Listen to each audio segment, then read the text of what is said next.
सांसद महोदय को खुद याद है कि वो मुजफ्फरपुर लोकसभा के सांसद हैं। मुजफ्फरपुर के लोगों से मैं शिकायत करता हूँ, क्योंकि मैं अभी मुजफ्फरपुर वासी हूँ। बिल्कुल बिल्कुल। और इस परिवार का सदस्य हूँ, तो मैं अपने परिवार में शिकायत करता ही हूँ कि पड़ोसी के बेटा से कभी कोई बेटा वाला हुआ है आज तक? अपने बेटा से ना बेटा वाला कहलाता है लोग। पड़ोसी के बेटा के विकास को देख करके आप खुश होइए। तो यहाँ क्या है मुजफ्फरपुर में कि मुजफ्फरपुर में पड़ोसी का बेटा इन लोग बहुत, मुजफ्फरपुर के लोगों को बहुत पसंद है।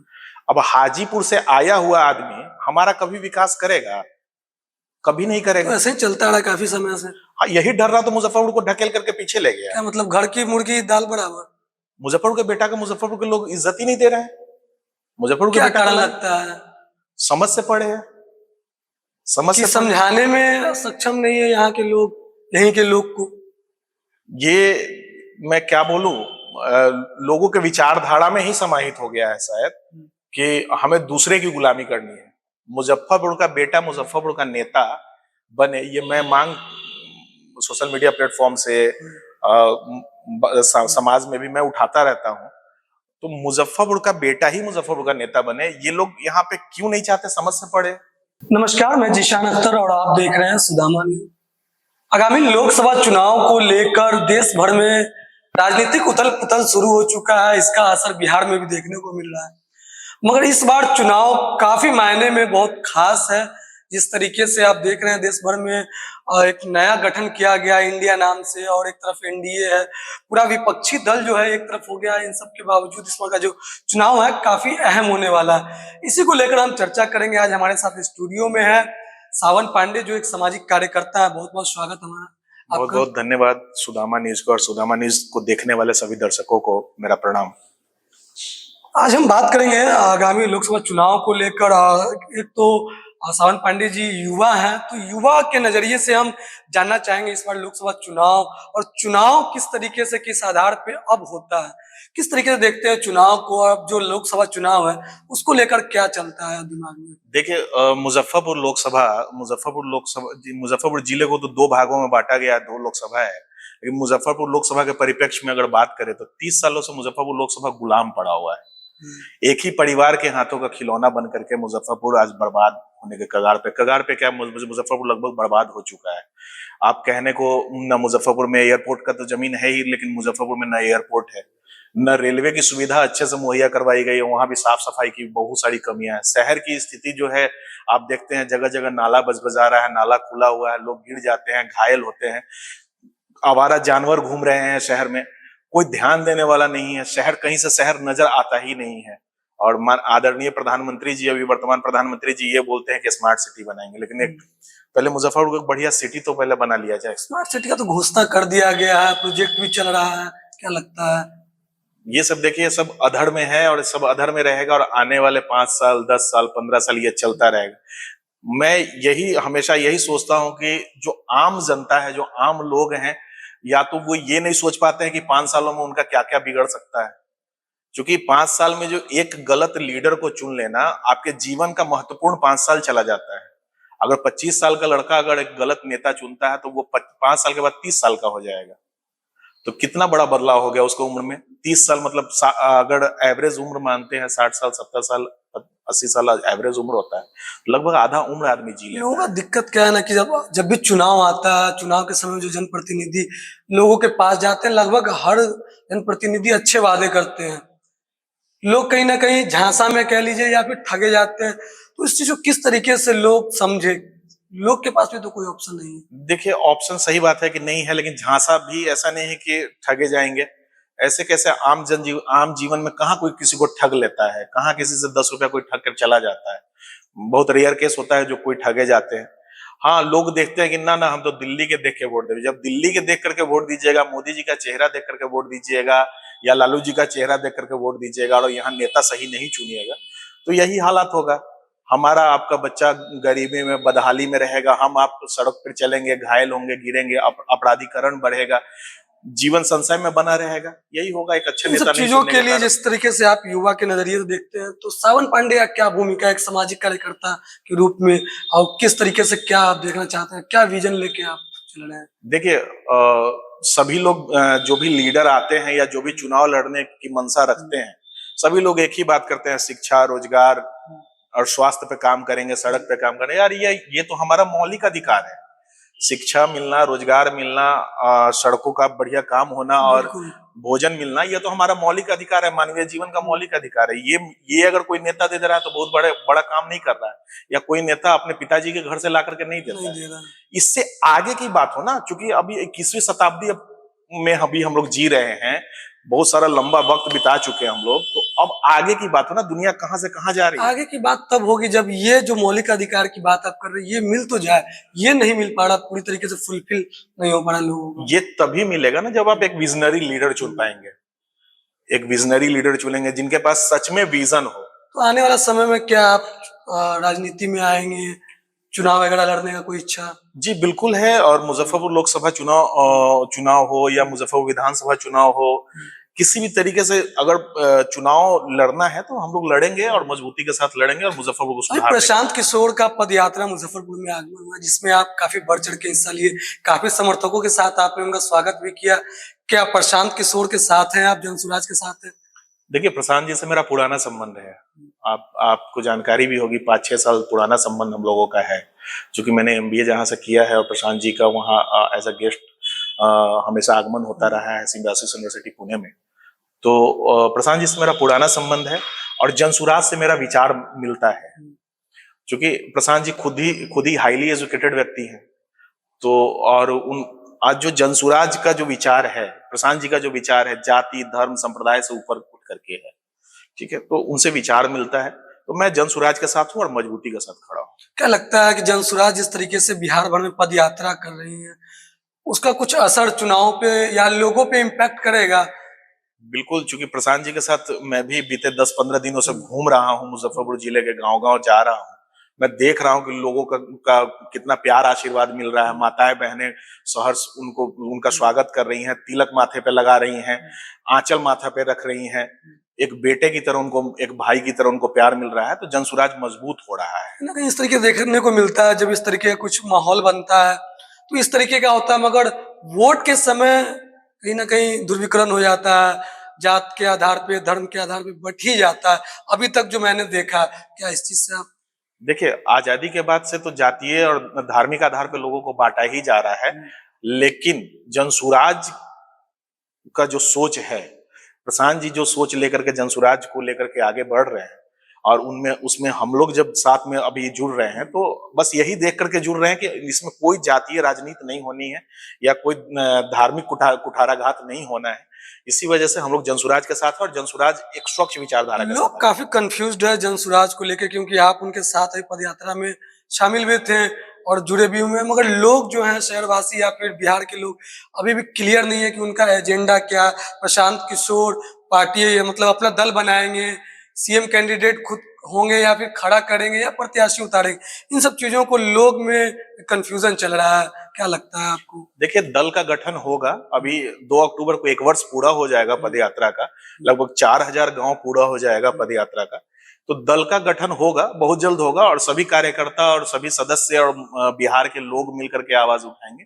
दल का गठन होगा और मजबूती के साथ होगा। और फिर चुनाव जब राजनीति में आए हैं और राजनीति जब सुधारने की बात, बिहार सुधारने की या देश सुधारने की बात कर रहे हैं, तो राजनीति में नहीं आएंगे और चुनाव नहीं लड़ेंगे तो फिर सुधारेंगे कैसे? सूत्रों के हवाले से पता चला है कि जहां जहां प्रशांत किशोर पदयात्रा कर चुके हैं, वहां से अपना लोकसभा चुनाव के लिए उम्मीदवार उतारेंगे, ऐसा कुछ है? उम्मीद है, क्योंकि जहां जहां पदयात्रा पूर्ण हो चुका है वहां से उम्मीदवार आएंगे, इस बात की उम्मीद है। मतलब कि जनसुराज जो पदयात्रा कर रहे हैं, जनसुराज के तहत प्रशांत किशोर, तो हमें सूत्रों के हवाले पता चला है कि जहां तक प्रशांत किशोर अभी तक पदयात्रा कर चुके हैं, वहां से लोकसभा चुनाव में अपना उम्मीदवार उतारेंगे। जैसा कि हमने सान पांडे से पूछा तो इन्होंने कहा कि उम्मीद है। तो क्या लगता है, यदि उम्मीदवार इस चुनाव में उतारेंगे, फिर बात तो बिहार की हो रही है, तो विधानसभा चुनाव तो अभी काफी समय है, तो लोकसभा में अभी क्यों? देखिए, बिहार की बात हो रही तो बिहार एक प्रदेश है, ठीक है, और इसके पास अपना 40 लोकसभा सीट है, और ये 40 सभी सीट से होंगे या फिर? नहीं, जहां जहां पद यात्रा पूर्ण हो चुका है वहां से उम्मीद कर सकते तो हैं अब तो हम लोग। सुन रहे हैं कि पद यात्रा 2 तारीख से आपका कार सेवा कार यात्रा में बदल रहा है। हाँ, ऐसा अभी आधिकारिक सुनने में घोषणा आया नहीं है। हुआ है, लेकिन लगभग क्लियर है कि हाँ, क्योंकि गांव बहुत सारे हैं और पूर्ण करना है, ठीक है, तो कार्य पूरा यात्रा में कैप्चर भी हो जाए कम हाँ समय में। पूरा पूरा कम समय में कैप्चर हो और लोगों तक पहुंच बन पाए, लोगों को इसकी जानकारी हो पाए। इस तरीके प्रशांत किशोर जब यहाँ है तो बिहार मुजफ्फरपुर को लेके आपसे आपने कुछ बातें रखी होंगी उनके सामने, या उन्होंने क्या देखा, क्या कह रहे थे आपसे? देखिए, आज से पहले क्या बात- प्रशांत जी से 4 साल पहले जब मेरी मुलाकात हुई थी, मुजफ्फरपुर आए थे वो। हम्म, तो जब मैंने उनको इनवाइट किया था तो मैंने मुजफ्फरपुर के लिए यही कहा कि मुजफ्फरपुर को गुलामी से मुक्त कर दीजिए, क्योंकि भारत आजाद हो गया लेकिन हमारा मुजफ्फरपुर आजाद नहीं हुआ। मुजफ्फरपुर कुछ परिवारों के 5-6 राजनीतिक परिवारों के हाथ में, धन पशु की उनको मैं बोलता हूँ, उन लोगों के हाथों में आज भी गुलाम पड़ा हुआ आप चाहे तो खुल के बोल सकते हैं, नाम भी ले है। सकते नहीं, नाम नहीं लेंगे उनका, सभी समाज के लोग हैं। और यहाँ तो समाज बोलने में भी डर लगता है, समाज मतलब जातीय हाँ से बिल्कुल। लोग जोड़ करके हाँ। देख लेते हैं, लेकिन समाज का मतलब मेरे हिसाब से जहाँ सभी समुदाय के लोग शामिल होते हैं वो समाज है। मगर तो जहाँ जो गलत है वो गलत तो है ना। हाँ, गलत है तो मैं एकदम क्लियरली बता रहा हूँ, आप समझ सकते हैं कि 5-6 परिवार ऐसे हैं जो मुजफ्फरपुर को डंप करके रखे हुए, मुजफ्फरपुर का विकास नहीं होने देते। वो खुद यहाँ के लीडर रहना चाहते हैं या रहे हैं या रहे हैं अभी, और फिर आगे चाहते हैं कि ये मैं सौंप के अपने बच्चों को चला जाऊं। तो इस ये तरीके देखने को आ रहा है कि मतलब जो जो जिनकी बात कर रहे हैं आप, काफी उम्र हो गई है मगर अब शायद हर कोई लगा हुआ है अपने बेटा या बेटी को फिर से इस चुनाव में उतारने के लिए कोशिश में है। हाँ, वही लोग कर रहे हैं ना, जैसे कि समझ मतलब ये लोग फील करवाना चाह रहे हैं कि ये लोग राजा हैं और इनके बच्चे यहाँ के युवराज हैं और हम लोग उनके प्रजा हैं। ये लोकतंत्र है ना, राजतंत्र तो कब का चला गया, लेकिन अभी तक इनकी सोच जो है ये मतलब राजतंत्र वाली है। हमारे मुजफ्फरपुर में परिवारवाद जो होता है वो हावी है। चरम पे है, चरम पे है। परिवारवाद भी चरम पे है, और ध्रुवीकरण, जातीय ध्रुवीकरण नहीं बोलूंगा मैं, ध्रुवीकरण जो है कुछ परिवारों का राजनीति में वो जबरदस्त है। अच्छा, एक सूत्रों के हवाले से पता चला है कि पूर्व मंत्री सुरेश शर्मा अपने बेटे के लिए प्रशांत किशोर से शायद उन्होंने बात वगैरह की है, ऐसा कुछ देखिए, है क्या? और शायद प्रशांत किशोर के द्वारा मना कर दिया गया है। देखिए, सुरेश शर्मा जी अभिभावक तुल्य हैं, और वो मेरे लिए पिता तुल्य हैं, तो मैं उनके बारे में ये सब नहीं जानता हूँ। हाँ, संपर्क किए होंगे, हो सकता है कोई भी पिता अपने पुत्र का भविष्य उज्जवल चाहता है, किए होंगे। और जाहिर सी बात है कि प्रशांत जी का संगठन है, प्रशांत जी उस संगठन को का विस्तार कर रहे हैं और लोगों को जोड़ रहे हैं, तो प्रशांत जी मना किए हों या स्वागत किए हों, ये प्रशांत जी का अपना व्यक्तिगत ठीक है, निर्णय वो ठीक है। जैसे पूर्व मंत्री सुरेश शर्मा जिस विचारधारा से आते हैं या फिर कह लीजिए जिस पार्टी से, और जन सुराज का एक अपना एक अलग विचारधारा उद्देश्य है, तो क्या मतलब पिता और जो बेटा है उनका दोनों का विचारधारा अलग हो सकता है और एक ही घर में सरवाइव कर सकते हैं, या फिर सिर्फ कुर्सी की बात है? यहाँ तो कुर्सी के लालच में आप देखिएगा कि मुजफ्फरपुर में बड़े राजनेता की पत्नी दूसरे दल में है और पति दूसरे दल में है, तो एक ही कमरे में जीवन बसर वो लोग अच्छे से कर रहे हैं कि नहीं कर रहे हैं? यहाँ तो पिता पुत्र वाली मतलब बात। बताइए इस तरीके से किस तरीके से इसको देखते हैं आप? कुर्सी का लोभ है, कुर्सी का लालच है, कोई विजन है इन लोग के पास विकास का? विकास का विजन होगा तो हमको जरूरत नहीं पड़ेगा कि हम अपने बेटे को यहाँ राजनीति में लेकर के आए या बेटी को लेकर के आए। बाप अगर अच्छे से काम करेगा या माँ अच्छे से काम करेगी, जब बागडोर दिया गया है संभालने के लिए, तो अगर बहुत बढ़िया काम अगर किए रहेंगे, उनको जरूरत ही नहीं है, चुनाव प्रचार करने की भी आवश्यकता नहीं है। वो तो जनतंत्र क्या है, जनता का है। जनता आपको खुद घर से उठा करके ले आएगी, कहेगी कि नॉमिनेशन कीजिए और चुनाव जीतिए। चुनाव जीतिए। ठीक है, जनता खुद जिता देगी आपको। तो आज मशक्कत करने की जो आवश्यकता किसी भी राजनेता को पड़ रही है, इस वजह से पड़ रही है कि आप लोगों ने काम ही नहीं किया। अच्छा, अपना जो संसदीय क्षेत्र है, जो हमारे सांसद है, उनका कार्यकाल कैसा रहा, आपको क्या लगता है? देखिए, उनके पिताजी के कार्यकाल को तो मैंने नहीं देखा है, मैं बहुत होश में नहीं सुने था। होंगे, हम लोग भी हाँ, सुने सुने हैं। हुए हैं, लेकिन इनका कार्यकाल तो पूर्ण होशो आवास में देख रहे हैं, सुनने हैं। मैं अक्सर कहता हूँ इनका एक एक कार्य सुनने हैं। पहली बार कोई सांसद मैंने देखा कि एयरपोर्ट के लिए दूसरे प्रदेश में, सॉरी, दूसरे जिला के लिए पत्र लिखता है, उसमें दस्तखत करता है। आप अपने शहर का विकास कीजिए ना। आप हम तो ये देख रहे हैं कि लोकसभा में आप आवाज भी नहीं उठाते हैं हुजूर। हाँ, ऐसा लोगों का भी कहना है कि कभी भी लोकसभा में अपने मुजफ्फरपुर के मुद्दों को उन्होंने नहीं रखा, समस्या को। जिसान भाई, मैं आपको बताता हूं कि 11 विधायक हैं मुजफ्फरपुर में, 3 एमएलसी हैं, 2 सांसद हैं, लेकिन ये सब के सब सदन में जाते हैं तो चुप हो जाते हैं। पता ही नहीं चलता है नहीं, घिघी बंधा रहता है, ये लोग बोलते ही नहीं, अपनी बातों को ही नहीं रखते। जब आप सदन में अपनी बातों को नहीं रखिएगा तो आपके आपके बातों को समझेगा कैसे? आपको क्या चाहिए? अगर आपके अंदर दुख है, अगर पेट दर्द हो रहा है, सर दर्द हो रहा है, तो डॉक्टर को जाके बोलना ना होगा। बताइएगा नहीं तो पता कैसे पता चलेगा? कैसे चलेगा? तो ये लोग बोलते ही नहीं है सदन में। जैसे इस चीज को, जैसे आपने एयरपोर्ट की बात की, तो शहर के लोग काफी नाराज हैं इस चीज को लेकर, जिस तरीके से मोदी जी जब बोल के गए थे एयरपोर्ट को लेकर। और जितने भी लोगों से हम लोगों ने बात किया, इंटरव्यू किया, ये मुद्दा आ ही आता है, एयरपोर्ट, एम्स वगैरह की बात आई जाती है, क्योंकि हमारे सुविधा के लिए, हमारे शहर के। तो जब मोदी जी बोल के गए यहाँ से, और भारतीय जनता पार्टी के नेता, प्रधानमंत्री हैं, और जो सांसद है वो भी भारतीय जनता पार्टी के हैं, तो शायद हो सकता है मोदी जी काफी काम रहता है तो भूल गए होंगे, तो ये सांसद महोदय याद दिला सकते थे शायद। सांसद महोदय को खुद याद है कि वो मुजफ्फरपुर लोकसभा के सांसद है? मुजफ्फरपुर के लोगों से मैं शिकायत करता हूँ, क्योंकि मैं अभी मुजफ्फरपुर वासी हूँ बिल्कुल और इस परिवार का सदस्य हूँ, तो मैं अपने परिवार में शिकायत करता ही हूँ कि पड़ोसी के बेटा से कभी कोई बेटा वाला हुआ है आज तक? अपने बेटा से ना बेटा वाला कहलाता है लोग। पड़ोसी के बेटा के विकास को देख करके आप खुश होइए। तो यहाँ क्या है मुजफ्फरपुर में कि मुजफ्फरपुर में पड़ोसी का बेटा इन लोग बहुत, मुजफ्फरपुर के लोगों को बहुत पसंद है। अब हाजीपुर से आया हुआ आदमी हमारा कभी विकास करेगा? कभी नहीं करेगा। तो ऐसे ही चलता रहा काफी समय से। हाँ, यही डर रहा तो मुजफ्फरपुर को ढकेल करके पीछे ले गया। क्या मतलब घर की मुर्गी दाल बराबर? मुजफ्फरपुर के बेटा को मुजफ्फरपुर के लोग इज्जत ही नहीं दे रहे हैं। मुजफ्फरपुर के क्या बेटा कारण को लगता है समझ से पड़े हैं, समझ कि से पड़े। समझाने में सक्षम नहीं है यहाँ के लोग, यहीं के लोग को? ये मैं क्या बोलूं, लोगों के विचारधारा में ही समाहित हो गया है शायद कि हमें दूसरे की गुलामी करनी है। मुजफ्फरपुर का बेटा मुजफ्फरपुर का नेता बने, ये मैं मांग सोशल मीडिया प्लेटफॉर्म से समाज में भी मैं उठाता रहता हूं। तो मुजफ्फरपुर का बेटा ही मुजफ्फरपुर का नेता बने, ये लोग यहाँ पे क्यों नहीं चाहते? समझ से पड़े। तो आप यदि अगर आगामी लोकसभा चुनाव में यदि अगर उम्मीदवारी होती है, तो फिर किस तरीके से इस चीज को आप? देखिए, हम लोग तो जा रहे हैं, काफी चैलेंजिंग होगा आपके हाँ लिए। बिल्कुल चैलेंजिंग, और जा रहे हैं और समझा रहे आप हैं। यहीं के हैं। बिल्कुल जा रहे हैं, समझा रहे हैं, हाथ जोड़ रहे हैं लोगों को कि इस बार अपने बेटा को चुनिए। आप हमको मत चुनिए, हम ये नहीं कह रहे कि आप हमको वोट दे दीजिए, हम ही को चुन लीजिए। आप अपने शहर के, अपने जिले के बेटा को चुनिए, जो आपको बेहतर लगता है। अपने जिला के बेटा को जितवाइए, जो आपका अपना है, पड़ोसी का नहीं। शुरू में आपने जितनी समस्याएं बताई अपनी तरफ से शहर को लेकर, और नगर निगम क्षेत्र की हो या फिर मुजफ्फरपुर की हो, तो इन सब का जिससे अगर बात की जाए, तो कहीं ना कहीं अगर विकास की बात आती है तो विधायक, मंत्री, खासकर नगर विकास एवं आवास मंत्री का जिक्र होना लाजमी है।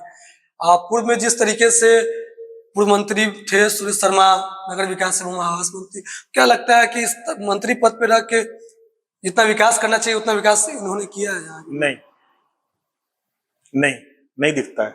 आज भले वो या उनके समर्थक कहे कि ये फंड मंगवा दिए, वो फंड मंगवा दिए, ठीक है, फंड मंगवा दिए। आप 5 साल में कहाँ दिखा आपका कोई विकास? तो जो बजाते एक रिपोर्ट कार्ड तैयार कराया मंत्री जी ने, काफी पन्ना है उसमें, इसमें फोटो के साथ लिखा हुआ ये काम हमने कराया। क्या आपको निकलते हैं तो दिखता है क्या? मुझे तो नहीं दिखता। मैं अगर आम जनता की तरह अगर बात करूं, मुझे नहीं दिखता है, क्योंकि आप जिस ओहदे पे बैठे थे, भारी भरकम पोर्टफोलियो था, उसमें शहर चमचम करता हुआ नजर आता। अच्छा, मुझे ऐसा लगता है कि सिर्फ शायद विधायक रहते तो लोगों का उम्मीद इतना उनसे साथ नहीं जुड़ता जितना वो नगर विकास एवं आवास मंत्रालय के मंत्री बने, इसलिए लोग ज्यादा उम्मीद कर बैठे, और उसके हिसाब से लोग देख रहे हैं कि इतना हो सकता था, शायद उतना मिला नहीं मिला। एक स्मार्ट सिटी का नाम हर जगह इस्तेमाल है, उसको स्मार्ट सिटी तो केंद्र सरकार का प्रोजेक्ट है ना। कह तो रहे हैं कि हम ही लाए हैं।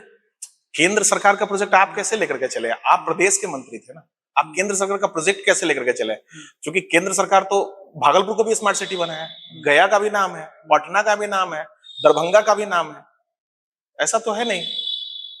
केंद्र सरकार का है, अन्य राज्यों में भी है, अन्य राज्यों में भी कई जिले हैं, देवघर को भी रखा गया है। अच्छा, स्मार्ट सिटी यहाँ आया, अगर मंत्री जी ही लाए तो कितना काम हुआ, किस तरीके से काम चल रहा है वो आप देख रहे हैं। इसके अलावा भी बहुत चीज शायद आ सकता था, जैसा लोग भी चाह रहे थे, उसमें चर्चा में था जोर शोर से, एम्स था, एयरपोर्ट था। एक मंत्री जी की ही गलती नहीं है। यहाँ क्या है ना कि विजनरी नेता नहीं है, दूरदर्शी सोच वाला होना चाहिए नेता।